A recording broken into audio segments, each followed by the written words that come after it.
Bom dia, bom sábado, 20 de setembro, e vamos neste Medicina e Arte dar continuidade ao tema anterior em que falamos, no fundo, da necessidade da percepção da forma como os nossos acidentes, sejam eles de trabalho, sejam eles de aviação, são percepcionados por quem decide as compensações que nós devemos ter. Professor, terminamos basicamente na semana passada a falar sobre a questão dos bancos e a forma como... Exato, da doença crónica. Da doença crónica. Vamos dar continuidade Vamos e, dar se calhar, com continuidade alguns casos, a essa exemplos conversa. que vão passando E com alguns exemplos, não é? Pronto. Exemplos concretos no reinício desta época, não é? Pronto. Continua a ser um tema da medicina. A medicina é arte. A arte também, a medicina também é uma arte, não é? Pronto. E, por outro lado, a arte cada vez mais é uma forma de cura e de tratamento. Ora bem, estamos a discutir as dificuldades, muitas vezes, que acontecem da doença crónica. Quando a doença crónica aflige as pessoas, enfim, quando começam a existir as baixas prolongadas e sucessivas, quando a sua capacidade de ganho começa a perder-se, muitas vezes vê-se embaraçado com alguns empréstimos que contraiu durante a sua vida. E quando contraiu o empréstimo, enfim, nesse negócio, porque foi um negócio, ele fez um exame médico e, a seguir, acabou por fazer um contrato, e nesse contrato estava previsto que, se por acaso fosse acometido de uma doença crónica que atingisse uma incapacidade de 66%, de 2/3 da sua capacidade, noutros seguros mais modernos, 75%, portanto, ele seria dispensado de pagar o resto do seu empréstimo. Portanto, seria uma forma social de compensar, de minimizar o esforço económico que essas pessoas tinham contraído para organizar a sua vida. Isso chamamos a atenção, isso acaba muitas vezes por parte do banco ser dito, não, mas isso pode ser resolvido, o senhor vai lá, aparece com um atestado multiusos e temos a coisa resolvida. Bom, mas aí existe um problema, o atestado multiuso é perfeito para as incapacidades de 60%, e quando existe doença a pessoa tem direito um atestado de multiusos desde que tenha mais de 60% de incapacidade. Portanto, ali o limite é 60%. E o que é que acontece? Naquele seguro bancário o limite não é 60%. Muitas vezes pode ser 75%. Portanto, é uma conversa fora do tom. O que se deve exigir, para efeitos bancários, é precisamente um atestado, um relatório, em que seja fixada a incapacidade daquela pessoa. E depois o banco tem possibilidade de nomear o seu médico para discutir precisamente com o perito médico que fez essa avaliação e que vem dizer essa incapacidade. O que é que acontece a maior parte das vezes, e que acontece muito na burocracia portuguesa, os bancos embrulham, vêm dizer, mas como é que é, vai ao seu médico de família e começa essa discussão. Isto é, se por acaso aquele sinistrado, ou aquele doente, diz que não é um sinistrado, é um doentinho com doença crónica, já estava com uma doença, tinha contraído uma doença, isso é, digamos, desvalorizado, porque é dito, não, ele, sim senhora, ele agora tem os tais 66% de incapacidade, mas quando ele fez o seguro, ele tinha já alguma incapacidade. Porque tinha já uma artrose do joelho, tinha uma artrose da anca, tinha uma artrose de qualquer coisa, e que permite depois que seja subtraída isso e afinal não dão os tais 60%, não dão esse valor. E é muito complicado e muito complexo. Como é que, a certa altura, sei lá, aquela artrose, quando é que foi o início daquela artrose? Aconteceu em 66, aconteceu em 67 e começa aí, às vezes, alguma discussão. Da parte do doente a dizer, não, mas a incapacidade resultante desta artrose só agora é que eu a senti, eu nem tinha dado conta que o meu joelho, eu nem tinha dado conta que o meu menisco, por exemplo, estava roto, não é? Mas, muitas vezes, o que é que o banco vai buscar ao médico de família informações e vai precisamente tentar valorizar. Claro que, como digo, isso é resolvido muitas vezes por uma junta médica, o banco apresenta o seu médico e a pessoa que pretende efetivamente que seja dispensado daquele compromisso perante o banco apresentará o seu perito médico. Mas isso só acontece porque isso é o que deve acontecer logo quando a questão é posta. Mas isso às vezes acontece só depois de um longo arrastar de discussões e de ofícios para aqui, ofícios para ali, vai-se ao médico de família, enfim, e começa a haver uma discussão que arrasta a decisão. E esta decisão é muito importante para quem, sofrendo doença crónica, perdeu a capacidade de cumprir os seus compromissos. Outra situação que nós talvez nunca tivéssemos falado, e vale a pena falar porque, enfim, é importante, é a doença profissional. O que é a doença profissional? A doença profissional é aquela que acontece durante o exercício de uma profissão. Algumas são mais ou menos conhecidas, por exemplo, a soberose, que é da doença dos trabalhadores da cortiça, é que o pó e as poeiras inaladas começam a dar uma patologia pulmonar crónica. E aí, felizmente, as coisas são claras. Não é simplesmente denunciar isso para defender o doente, é exigir ao doente que pare imediatamente a laboração, porque isso, o não fazer, constitui crime, porque essa pessoa que já irá ter consequências, essas consequências serão muito maiores se ele continuar a expor-se àquele risco profissional. Aí a questão é clara, aí é imediata. Nas outras situações de doença profissional, às vezes as questões são mais complexas. Porque, por exemplo, a exposição a tóxicos, a exposição a químicos, as exposições a traumatismos, exposições a movimentos repetidos que causam doença articular são cobertas e são consideradas doenças profissionais. E aí exige várias necessidades. Primeiro, é que essa doença profissional esteja incluída na lista das doenças profissionais. Existe uma lista em que todas as doenças são descritas e todos os sistemas que podem ser agredidos pelo trabalho efetivamente estão contemplados.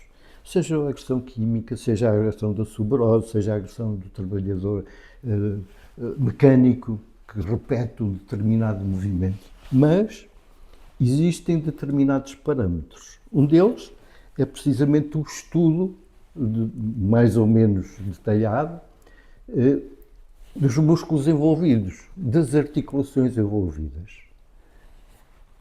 Determinada patologia está ligada a determinada doença articular, por exemplo, e nós temos de enquadrar. E depois o enquadramento é feito se foram os ossos que são atingidos, se forem as cartilagens que são atingidas, são, por exemplo, como acontece nos trabalhadores que utilizam o rato, não é? Que fazem, portanto, um síndrome neurológico do mediano. Tudo isso está descrito e tem um enquadramento na tabela. É número 45.2, número de tudo isso. Portanto, aqui nós temos de trabalhar com duas tabelas. Uma tabela, a Tabela Nacional de Incapacidades, que atribui a desvalorização, mas a tabela da lista das doenças profissionais, porque ela tem de ser incluída nessa lista. Portanto, temos uma lista e uma tabela, e, portanto, deve ser estudada. Mas, nessa lista, em que estão descritas todas as doenças profissionais, está descrita mais ou menos o tipo de grupos atingidos. Isto é, para reconhecimento de doença profissional, e tem de ser explicado e declarado qual é a via patológica que se constituiu. Mais o tempo de exposição. Isto é, vem muito claro na tabela que, para ser reconhecida aquela doença profissional, o trabalhador teve de ter exposto 3 anos, 5 anos, 1 ano, quer dizer, portanto, tudo isso tem de ser devidamente detectado, diagnosticado e depois feito um relatório, às vezes com alguma complexidade. Enfim, como às vezes isto é um bocado é difícil o concretizar, eu, por exemplo, tenho aqui um exemplo, não é? Em que era alguém que trabalhava, enfim, tinha, enfim, grande desempenho mecânico na sua profissão e então tinha desenvolvido uma doença do ombro direito. Essa doença do ombro direito era uma periartrite que dava dor crónica e que começava a criar naquele doente dificuldade ou incapacidade de se manter no exercício da sua profissão, era incluída no Código da Lista das Doenças Profissionais 45.02. Portanto, deve haver identificação. Para ser doença profissional reconhecida como doença profissional, tem que ter o código correspondente. Depois, o tipo de incapacidade que deve era incluída no capítulo 1, no número 323 da Tabela Nacional de Incapacidades, que atribui uma incapacidade de 0,5 a 0,10. Era precisamente com toda esta descrição que o leva a ser reconhecida.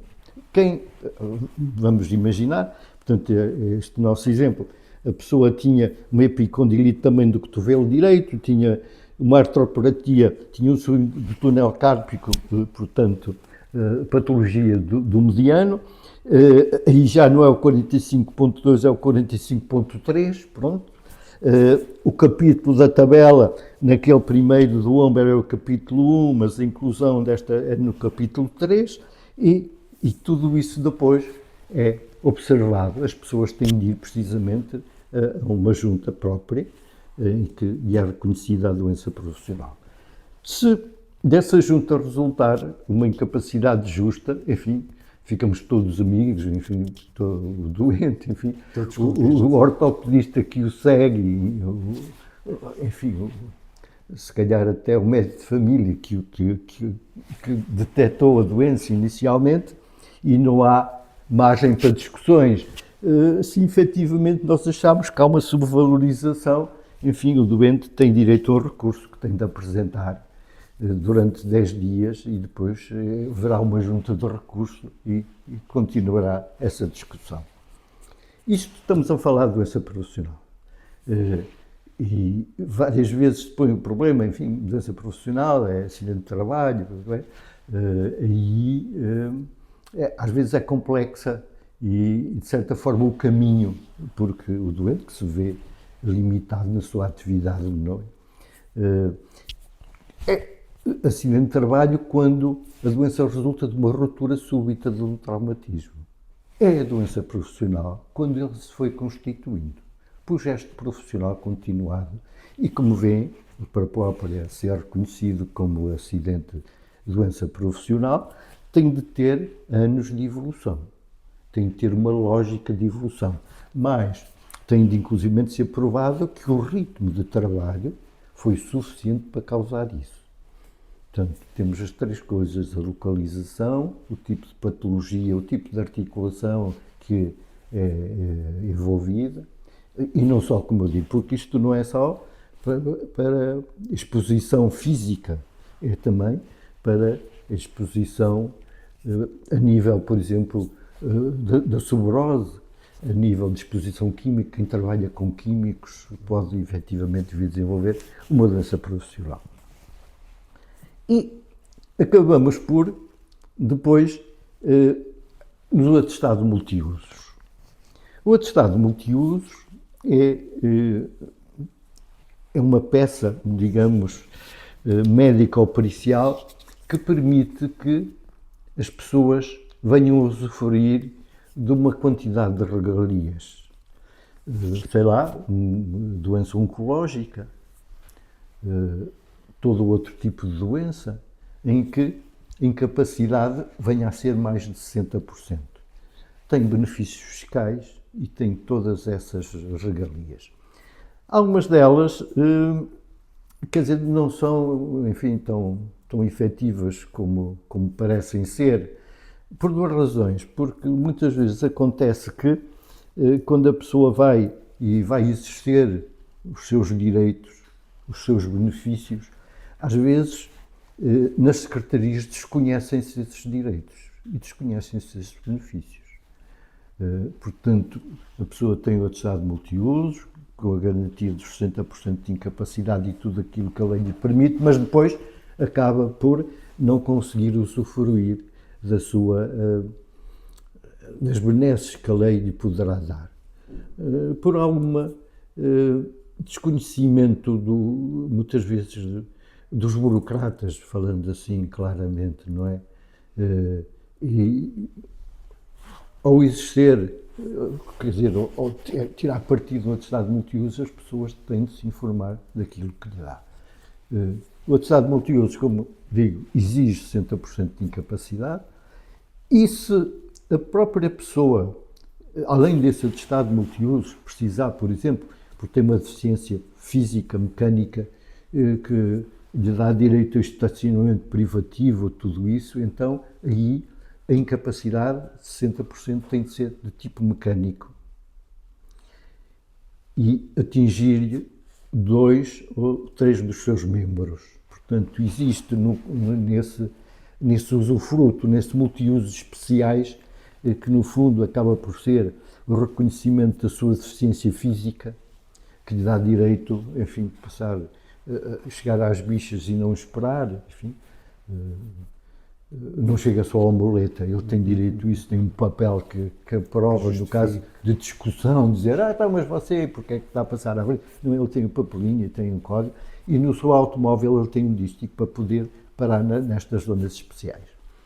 E aí começa um problema complicado, é que há algumas alterações que enquadráveis no capítulo 1, que é o capítulo da ortopedia, são evidentes. Há outras alterações que não são enquadráveis no capítulo 1, são enquadráveis no capítulo 3, que é da neurologia, e que surge aí uma discussão. Diz, não, mas o capítulo 3 não dá direito, tinha de estar no capítulo 1. O que quanto a mim é uma injustiça completa, porque se efetivamente a deficiência grave atinge uma certa incapacidade física indireta, pois as pessoas não são doentes do seu sistema osteoarticular, mas são doentes do seu sistema neurológico. E, portanto, a sua incapacidade é tão grande ou maior do que aquelas. Mas vem aquela coisa, não, mas isso não é capítulo 1, portanto, às vezes é uma grande discussão que se levanta à volta destas incapacidades. E outra dificuldade muito grande é precisamente, na prática, o não reconhecimento de todas as vantagens que lhe dá o atestado multiusos. Porque acaba por existir um senão. Há sempre um senão qualquer. Sim, senhora, tinha direito, por exemplo, a benefícios fiscais importantes se não atingisse, enfim, um rendimento superior a X. Há aqueles senões que acabam por neutralizar os efeitos dos atestados multiusos. Até 1969, salvo erro, a leitura e a discussão dos atestados multiusos era muito fácil, porque a lei dizia muito claramente, desde que a pessoa seja enquadrada num artigo da tabela, como é para efeitos de benefício e de proteção da deficiência, é o máximo. E então, quando se fazia um atestado multiusos, ele, de certa forma, enfim, não era reconhecido, a gente olhava para o atestado, era o máximo, não havia dúvida. E então era fácil dizer ao doente, reclame, porque isto não está bem. A partir dessa data, começou-se a admitir que entre os 5 e 15 pode dar 10, é um critério de junta, o que tornou, de certa forma, este atestado, às vezes, um bocado mais fluido, mais difícil de contestar. Outras vezes aparecem incapacidades de 58, 56, para quem precisava de 60. Aí fica-nos um bocado a dúvida, porque o atestado multiusos, enquanto que ao contrário de um acidente de trabalho, um acidente de viação, nós temos de ser perfeitamente precisos, justos, e não dar nem mais um pontozinho, não dar. Quanto a mim, a intenção do atestado multiuso é proteger o deficiente e, portanto, eu acho que a medicina deve ter aí alguma elasticidade para conseguir fazer as compensações necessárias àqueles que, tendo diminuição da sua capacidade, devem ser devidamente protegidos e respeitados como tal. E hoje Ficamos por aqui. Ficamos por aqui. Só gostava que voltasse a recordar o site onde os nossos ouvintes podem encontrar toda esta informação com mais pormenor. Peritagem.medica.pt Peritagem.medica.pt. Volto a dizer que estas nossas conversas... Aí tem precisamente, enfim, os diversos tipos da peritagem médica, não só acidente de trabalho, acidente de viação, doença profissional, invalidez, aposentação, multiusos, atestados multiusos, essencialmente elucidando o caminho. Esse é o grande objetivo. Aliás, o professor Manuel Albuquerque várias vezes diz que está aqui a falar destes assuntos, não a fazer propaganda, as palavras suas, ao centro de peritagem do professor Manuel Albuquerque Lima, mas, no fundo, abrindo os daquilo que as pessoas podem conseguir exatamente, dirigindo ao centro de peritagem. Qualquer. E já agora, falando de uma coisa, muitas vezes nós fazemos um relatório, fazemos um parecer para uma destas coisas, e depois, quanto a mim é claro e franco que aquele doente, depois, a certa altura, se precisar de um recurso, pode recorrer a nós ou pode recorrer a outra pessoa qualquer, quer dizer, não existe da nossa parte... é que exija os seus direitos. Exato, e que os conheça, é a nossa preocupação. É essa a grande preocupação. Por isso fica aqui este apontamento. Ao estar a ver-nos no Facebook ou no YouTube da Rádio Regional do Centro, se tiver alguém conhecido a quem estes assuntos possam importar, partilhe. Divulgue o mais possível estas nossas conversas, estas reflexões, esta informação. Iniciamos um novo trimestre em que, infelizmente, a doença crónica continua a ser uma existir, realidade e cada vez uma mais realidade que, enfim, prejudica as pessoas. Mas, de certa forma, existe, como é que dizer, uma organização social no sentido de as defender, de as proteger o mais possível. Não perca a oportunidade, peritagem.medica.pt tem lá toda esta informação.